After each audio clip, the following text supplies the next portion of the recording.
What's the deal? This is Thermo Flame here. This is Fuck Your Feelings on WDDS.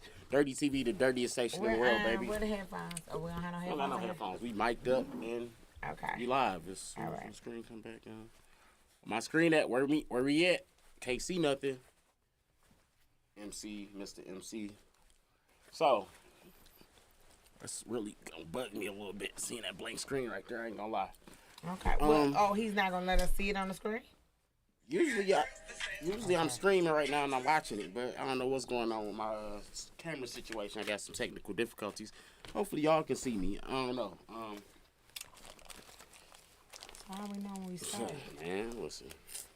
Y'all killing me here. This right here, I don't know. This don't happen typically. So you dedicated this room, man.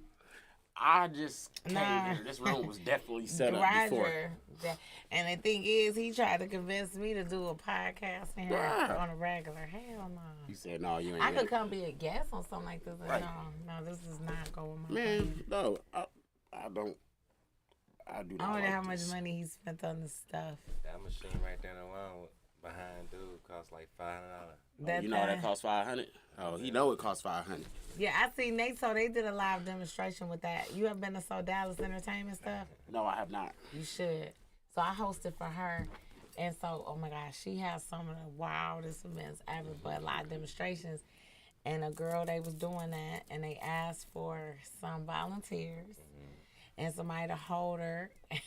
The girl squirted all over Hey, her. I ain't got no video here, so like just make sure everything is everything. Okay. Okay, cool. Who wants you to come pick up an invitation to their wedding? Melly. All right, so About you can't see it, but we rolling. So are we rolling? We gonna keep it going. So today I got my homegirl T Bar up here, and she has a friend with her today. Javon Fort. Javon Fort. Fort, like F-O-R-T. F-O-R-T, swag. Okay. Yeah. Javon Fort, swag. Yeah. All right, so today we got Javon Fort, and what's your what you do, bro? What's your yeah, we gonna put the hard emphasis on it. Writer and actor. Producer. Writer, actor, producer. And for y'all that don't know T Barb is a very dope, multifaceted woman. So we gonna get into that. She's I met her as a comedian, but she wears some other hats. So we gonna talk about those a little bit. But when I met T Barb at 90s Night Cafe or whatever you want to call it, Knowledge Cafe. Yeah. I heard that she done renamed it. She gave it a nice little little reface or whatever. Okay. So yeah, I met T Barb. She was hosting. She was doing her thing. She was super funny, bro. Had me dying. So I was like, yeah, I gotta meet her. Gotta have her on the show. Gotta introduce her to the world. So if the parts of the world she ain't been seen on already. So I know you be out here, girl. So, definitely the dirtiest parts of the world today. We see. Shout out to WDDS Radio Worldwide. So how did you get your start in we'll talk about comedy since that's what I live with. Okay. Yeah. Well, like you said, I'm T Barb. I'm straight out of Detroit, Detroit's finest. I'm from Joy Road. Joy Road, baby. I think I've been a comedian my whole life. I just did not know I was one. And I think it's so important to understand that you can turn your passion into profit. There you go. So pretty much, just growing up using comedy as a defense mechanism. So, it was like one of them things where either I'm going to beat your ass or we going to laugh. And so, after a couple people got tired of getting their ass whooped, they was like, you know what, that bitch funny. You know what I'm saying? So then we went from that. And, it just kind of carried me through. And little did I know, I've been doing comedy shows for my friends, just telling stories about my life. Both of my parents was super duper funny. Some of the funniest dope fiends in the city, of course. And not because they dance when you have them pump gas, because they ain't pump gas. They just real life funny. Yeah, there's some boss motherfuckers. Yeah, I never met a bunch of dope fiends with more money than regular niggas. But that was my parents. And that's just how that part works. And formally, how I became a comedian was I was working for the state of Michigan as a adult protective services specialist. Oh, okay. I had just transferred from children's protective services, and one of my coworkers, I always give her a shout out and give her credit. Her name is Monique King. She was like, I should come to an open mic. Well, first, she invited me to a show she produced. Then they had Josh Adams. Shout out to Josh and Mo Easy and Mike Bonner. All of these comedians in the city I didn't know about. And so, and at the time, you know, I was kind of in a relationship and I was going to throw my boyfriend in a comedy show, whatever. And I was going to, like, intro myself as a comedian at the show. Right. Of course, we broke up because we should have been together from the damn beginning. Oh, wow. And you know how that is. Yeah. And then, I got jumped, believe it or not. You got jumped? Yeah. Hold on. How long ago was this? This was 6 years ago. How old are you? I'm going on six years in comedy. I'm about to say, I say how old is she? See how she avoided that Oh, yeah, question yeah. real You quick. know, because you never know. You might catch me on Disney Plus or some shit. I can't be telling my age right now. Well, no, I'm just trying to they see, might like, have me. I might be in the next, what the fuck is that, with the Alicia Silverstone shit? I might be in the next Clueless. I be trying to figure out, like, I'm trying to at walk what through age- this bitch. You know, I can't be boom-boom. At what age do motherfuckers stop, like, fighting and doing shit like that? Shit, like, at no age. I know two hoes 60. Just got into it at the House of Liquor. Shout out dog, to are you Retirement broken Living through? OA. So, shit be happening in the world. But, you know, that's kind of how that went. And the only reason I bring up the jump part is because I didn't have the goal or the confidence to do comedy because the people I was around was telling me I wasn't funny, that I was goofy, but I wasn't funny. They were kind of like really downplaying my dream. Yeah. So I didn't believe it. You know Right. what I'm saying? And sometimes you could be around people that they speak death into it and you believe in it. So Right. once I got away from them hoes, it was like, boom, bitch, you out here. Whoa, bitch. Boom, bitch. And so my coworker invited me. She told me to get 3 minutes together. I invited everybody I knew. So I probably had 500 people there. Damn. And I did 3 minutes of comedy a long about time being for y'all newly that don't be on single, the- a don't be on newly the single stage. mom. How fucked up it was. And it was funny. And I kept going. I never stopped from there. That's dope. I was like, I love this. I knew I wanted to do it for the rest of my life the minute I did it. Fire. And here I am, 6 years later, still in the game. 6 years. And I don't even got that job no more. So, shit, this is my job now. Or them hoes. Or them hoes. Fuck them hoes. Oh man. So I dabble in comedy. I just started, getting on stage about a couple months ago. I'm not sure exactly when. I started taking it serious, after my first couple times up, cause finding yourself and like figuring out who you are on stage versus like real life is a little different when I'm learning. Who I want to be on stage, I'm still like getting there. Like, Okay. but it's fun though. It's dope. It's challenging, but for the good reasons. I did a set last night over at the Prosper Center. With Mike Larry. Oh, you shut up. We rolled past there and it was banging Nah, too. it was slapping yesterday. Shout out to bro. Mike Larry Malachi birthday. Yeah, Malachi's birthday was yesterday. He Oh, you did a set. How did it go? It went good. That's what's I'm up. I feel like yesterday was my best set because I was actually in the pocket. Like I was, I Okay. got some good interaction with the crowd. I was, I was definitely in control of, the stage last night. But I kill myself early. I always come off earlier than I'm supposed to. They told me I had 5 minutes. I'm not sure how long I was up there.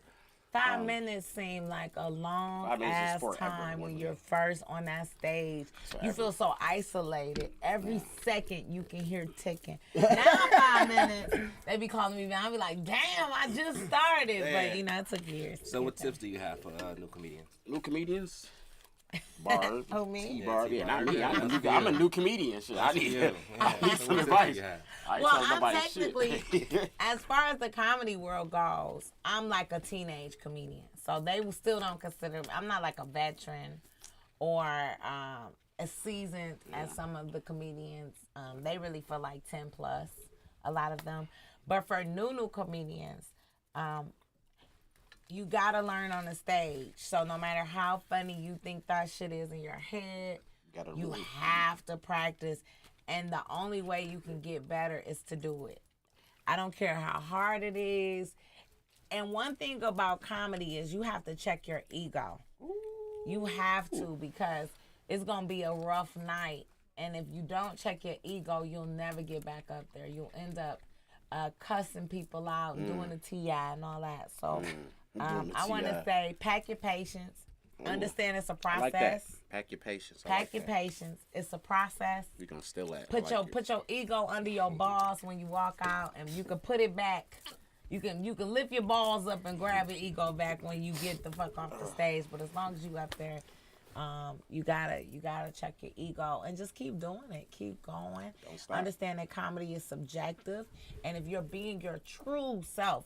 If you're somebody else, you might get a laugh here and there, but you won't get laughter forever.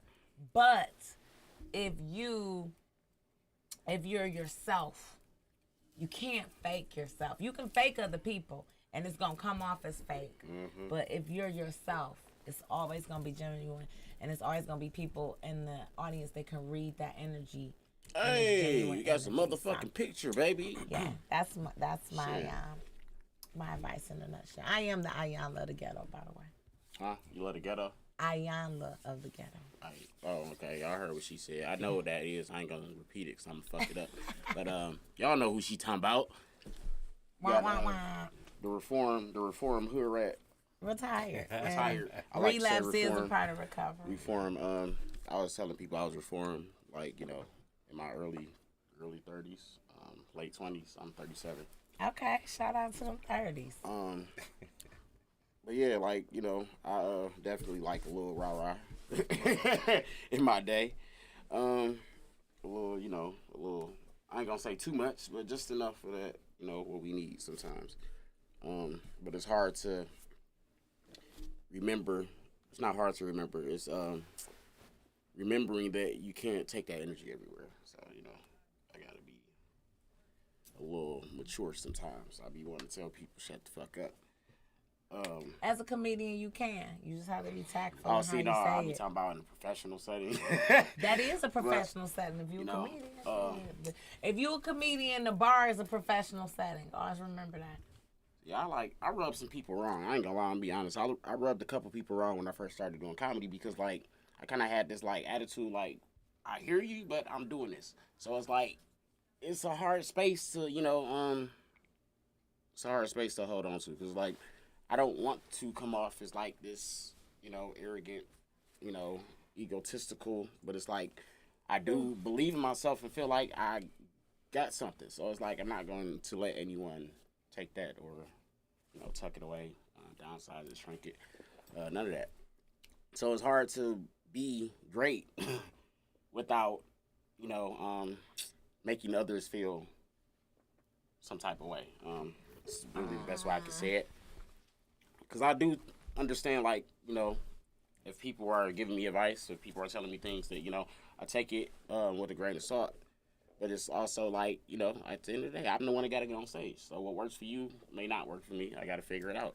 It's no disrespect or, you know, nothing like that. It's just I got to figure it out for myself. So. No, that's very true. I mean, shout out to the late great Kool-Aid. He used to always say that comedy is an individual team sport, meaning that nobody can be on the stage with you at that time, but you still need your team. Yeah. Your teammates can be the audience. Your teammates can be the host. Your teammates can be the other comedians that help make you better when you're not on stage. So remember, everybody in their life have stakeholders and shareholders. You could think about that from a corporate standpoint, but, you know, people have different roles, and they're still stakeholders and shareholders, even though you're the person responsible for the ultimate play. I'm learning that I'm kind of a loner in this world. Like, you know, I got my people that I fuck with, that I like, my circles and stuff like that, but I'm definitely comfortable, you know, on my own, you know, solo. But I'm learning that I do need a core in order to become better, like to grow. Like I need a soundboard. I need somebody to tell me. Like I need other comedians to, you know, check in with as far as like sitting with my friends telling jokes because your friends at some point are gonna be like, you know. Your friends will laugh at anything sometimes. Sometimes. Shit might not even be funny. They'll be like, you know what? Like, and that's what I don't want. I don't want the person to think everything is funny. Like that person is a hard person to gauge my funny because now, you know, if you laugh at everything, how do I really know it's funny? You know what I'm saying? Maybe everything you say is funny if you that good. Man, listen. I know a lot of us feel that way, but it don't translate when you get up on that stage. Sometimes it does not. That's the thing. A lot of times what's in your mind is translating it to, what's funny verbally. All right. So, let's see. Typically, I do a tarot card reading. Oh yeah, you were telling me about a tarot card reading. I'm 50-50 on tarot cards. I'm 50-50 on them. That's good. I want a Have you little ever skepticism. had a tarot card reading? I want a little skepticism in the room. That's we need that friction. We need that friction to create some good energy. Okay.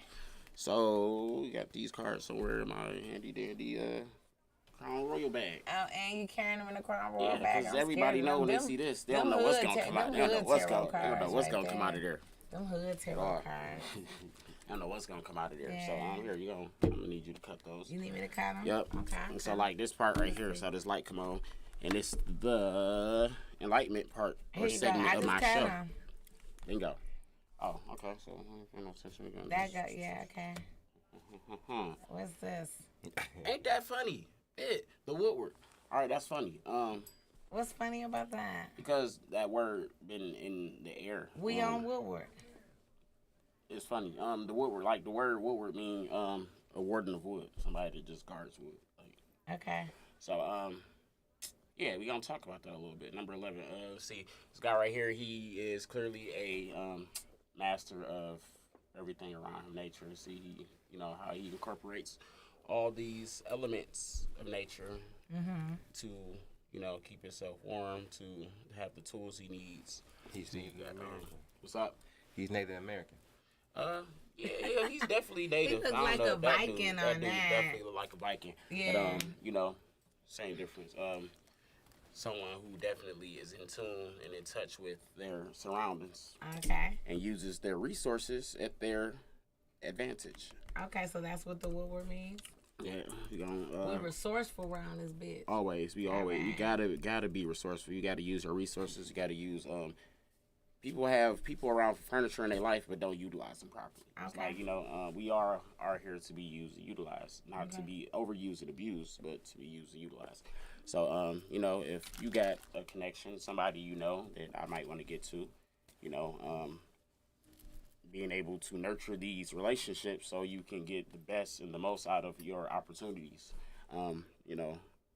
Networking is, we all know network is network. Like, your web is how you get to where, how you expand yourself and branch out. So, I don't know, a lot of people, like I said, furniture, use people for furniture in their lives. Like, they like to know people, but they don't necessarily utilize this, this resource. So I think that people need to understand also what they have at their disposal. A lot of people don't even know. Like absolutely help out here that they could be getting is seminars, is workshops, is absolutely people, all types of stuff for everything. Like with the comedy, like I met Mike Larry, just because I just wanted to get on stage. Shout out to the governor of Detroit, Mike Larry. My dog, Mike is a funny Larry, dude, bro. That dude Mike Larry is Mike Larry is undisputably the governor of Detroit. I heard that, right? We voted him in. It was a unanimous decision. So shout out to Mike Larry, the governor of Detroit, and how influential he's been in helping new comedians, even like yourself that went up last night, right? Yep. Did your thing. Mike, I listen to Mike just because obviously I'm, looking to aspire to be in the same space, Correct. in the same journey that he on. But, it's like having his phone number, I don't call him all the time. I only call him when I really, really, really need something, or if I really, if I got a question or some advice, or, it's like a lot of people, like I said, they just want to have these contacts close just so they can say they know people. You know what I'm saying? Like I met Comic J. Will a couple nights ago. Mm-hmm. I also reached out to him to get him here, on the show. And I was telling another comedian that got his number that night, I said, listen, bro, I said, don't burn these contacts. I said, don't just have his number and think just because you got the number, you just want to be cool and be on the phone with people. You gave him the number? No, hell no. So you can't give out people's numbers. I don't do that. I don't know. Hell no. We don't do that. But yeah, I told him like, bro, don't burn the contact because he was excited about getting a number and having a contact. I'm like, yeah, but utilize it properly because don't like some people give you their number just to see. And what's what I love about this and like what's so enlightening to me, and I just tell people just trust the process is because in listening to this, it's like it's inspiring that people feel that way about people where it's like, oh my God, they're excited to have their phone number, and I just kind of look at it as we just people and. Yeah, it's like a lot of people really glorify like that light, that limelight. When really it's like, we all just people trying to figure out how to get to where we going. Absolutely. As far as people being great in their own, that's one thing. But I don't know. I learn from, but don't really put too many people over myself in that way too. I feel like a lot of people put so much energy into other people's greatness they forget about their own. You know what though? It's a 50-50 with that, and especially in our community. The thing about it is like this. We have to pour into each other. That's how we get to certain levels. But at the same time, that doesn't necessarily mean for you to negate things. So there are people who their mission is really to pour into your mission and to make your mission a little better. So I don't feel like that. Like you're negating, your beliefs for the next person because maybe if I build you up, you come back and you give me a hand up. And I think in our community, we be so, like, for instance, think about a business, right? You think about the beauty supply store with Asian people because they ain't necessarily Chinese. And I do want us to stop calling them Chinese. Yeah, they not fucking from China. I say it sometimes have to check myself because a lot of them are from Vietnam and a lot of them are Korean. Yeah. And we just call anybody who has that Asiatic features. They are Asian. They're not Chinese, okay? Chinese people really don't do nails, and they food do not taste as good as the Vietnamese people food. Let's let that be known. I had some real Chinese food. I hated the shit. Or Cantonese. Yeah, Cantonese. Yeah, look, you going deep with it. I'm just saying. I'm a foodie. Like me too. But point being, I really say all that to say they'll stay with each other at the same shop. And they'll make all this money. Then they'll pick one person who's next to have their shop. They brought so many people up to this shop. Now they break it off. Half go over there with them. Half go over there with us. We bring some more. Once we get enough, then you get yours. See, in the black community, African American community, it's like immediately. He got it, I want it. She got it, I want it. We don't see the value in building each other up and then branching off once we're strong. It's like a tree, right? You can't take a branch off of a tree and it's not strong enough. You gotta let the tree get so strong, then you can cut a branch off or a twig off. You gotta let the fruit grow on the damn tree first, then you can pick the fruit. We'll chop that bitch down in the middle before anything ever grows on it. So we do have to start looking at that and understanding that us supporting each other kind of, that helps us all grow bigger and better. That's very true. Ain't it? Oh, I don't smoke. Very true. No, that's just there. Okay, if anybody wants sure. to. Sometimes people anybody want to. That's my new way of passing. We kind of lame. That's my new. No, it's cool. You solo. That's you cool. got this. I'm you know what I'm saying? I'm good with that. But Yeah, I used to smoke. I quit. You know what I do? I do edibles. Yeah. Yeah. That's candy. Look at you. You got the whole I gotta party have pack. everything for people. You got the party pack. Gotta have it. Gotta have it all together. I got a box, a bag of goodies. Typically, So, let's talk a little bit. Let's talk a little bit more about your other hats you wear too, because I want people to know you more than just a funny girl. Okay. You got some brains packed in there too. Shit, my brain bigger than my booty. That's something I talked about. Yeah. I was saying to somebody, it's like somebody's like, hey bro, something about a girl butt, and something about her face, but her like what else can she bring forward other than her looks? And then it was something about her ass, and I was like, what about her brains? I was like, what about brain power? Like, Nobody give we a fuck care about that. That's lame. like, do we care about if the girl can hold a 15-minute conversation? Nobody worth gives a fuck. Something? If that bitch could just start twerking after 2 seconds. I'm straight. That then shit everybody probably stink anyway, bro. Like, everybody say that, but that's not really what the masses want. You have a few that want natural. You have a few that want brains. Most men want somebody that's fuck good, and men are that's the thing, sexual though. Like, beings. So that's what it is. If you like know anything, like that's anybody you can make a great connection with. But like you gotta take the time to actually get there. I'm just saying. You know, I mean, you cheese and swag like you want to say so. I'm just saying. I think that men are sexual beings. I'm not a man though. definitely sexual. And I mean, just from my observation, it seems like men prefer what they can hit and enjoy hitting over see, like power couple how shit. many people like how many niggas like actually turn down pussy though? And that's what I'm saying. Like you know, like It's a few, but I think it gotta be just rock gut pussy for a nigga to say no. not pressed over it, because it's like, what about the woman it's attached to? Like, that's more important than the vagina itself. Why you like, think people got bold baby mamas? No, trust me, we ain't gonna talk about that part because that's still a touchy subject. I'm still healing. But yeah, I don't know. I know that makes you fun. I mean, I don't know. But I'm saying, like, I'm just saying. yeah, why don't you speak on it? You got a woman? You have a lady? No That's comment. a long pause. You know what long pauses mean, kind of, sort of, or it's like, you know, it's complicated. You don't have no It's complicated, about so you don't have a statement woman. about I the mean, women. you said men is sexual beings. You know what I'm saying? Definitely I mean, that's just. I think that's a perspective, but I kind of like agree with dude. You gotta have something more than just a fat ass and some good pussy. Yeah, bro. Like, here's the thing. Like, since I was You know young. what I'm saying? So. Well, I'm young. I'm old, forever young. Since I was younger, like, you know, I was 17. I dated. You know, I was dating women in their 20s. You know, like as a teenager. But it was like I understood something a little different than my friends understood. It was like I knew that this woman that I'm having sex with and giving me her time and energy, I knew this wasn't my woman still.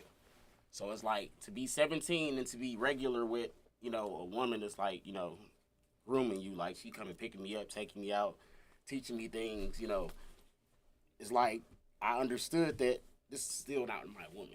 Like it's not my girlfriend. This is just like this is me learning like how to actually be with a lady and a woman and just keep y'all cool. Like nigga, don't blow it. You know what I'm saying? Right. So Why didn't you make her your girl though? No, we just understood that we was like friends. Like it was like crazy. She got pregnant, you So know, it was like a test run. in between me and like, you know, another dude.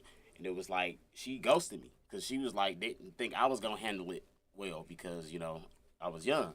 I was like, it just got weird. Like you just fell off the face of the earth. Like damn, nigga, what the fuck? Like Oh, so you were an attachment?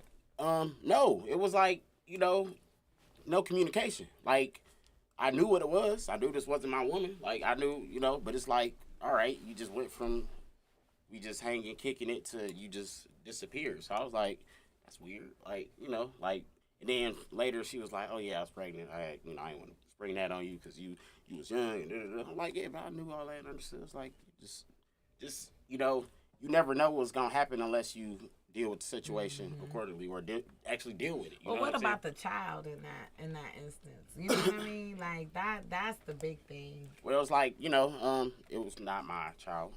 So there was that. I mean, that's happened to a couple guys I know. But it's like, the And whole... a couple of them really, like, was raising these kids for years. Just to be like... Just to know that I was in that type of situation and still was like, had the head to handle it. Mm-hmm. Like, I wasn't, like, tripping. I wasn't trying to, like, be her man. I wasn't doing too much. I wasn't caring about what she was doing when she wasn't with me type. You know, it was like... But it was all learning. But it was understanding, like, this is how you build a bond with a woman versus, like, oh, we just, like, some days she picked me up, we ain't fucking. We just kicking it, we just chilling. It's like, you know, it wasn't about the sex. And that's what I'm saying. Like, I wasn't chasing it because, like, when I approached her and cut into her, it was, like, just on some, hey, what's up? You know, I want to spend some time with you, you know. It wasn't like, I can't wait to get in your pants. I don't even know you well enough to know if I want what's in your pants. Did you ever have sex with her? Yeah, you know, yeah. Okay. But it was still, like, you know, it was to I'm get to trying know. I'm trying to figure out the time where she got pregnant and left and didn't say anything, and you was having sex with her. And Oh, yet you because, say like... that you say it wasn't about the sex, nor was you tied to her. but at the same time you was learning from her. So I mean, what was all this about? I was saying like because like it was I was learning how to have a relationship with a woman. You like, think she left because you wasn't prepared for her, and she got pregnant by somebody else? She probably just didn't want to spring it on me. Like I was 17, like and it was like we knew, we was having fun. Like I knew it was like that's what I'm saying. I knew I wasn't like her man, her boyfriend. I was like sad nigga. I'm just, I mean, not even that, 17, because like so it's like open, bro. It's not even like she didn't have a man at all. So it's not like I know that you talk to other people, that like, it's like I was for real learning, like I'm saying, learning how to like deal with and be like, like it's still a relationship. It's not my girlfriend, but it's still a relationship. If you and me friends, that's a relationship still. So it's like learning the motions of a relationship for real, like on that level, like where my friends was getting their dicks burned by hood rats around the corners. Like I was getting picked up going out. Hey, like, don't talk about hood rats like that. Hey, I'm a hood rat too. I'm just saying, like I'm just keeping it a buck. I'm a hood rat. I cleaned up a little bit, reformed a little bit. I'm Just still a little bit. still I have my days. Still twerking and working. But yeah, like just to say, I needed a lot more than just, oh, I'm coming to see you, we fucking. Like it was like a real, it was like building. It was like, should I need my intellect struck? It's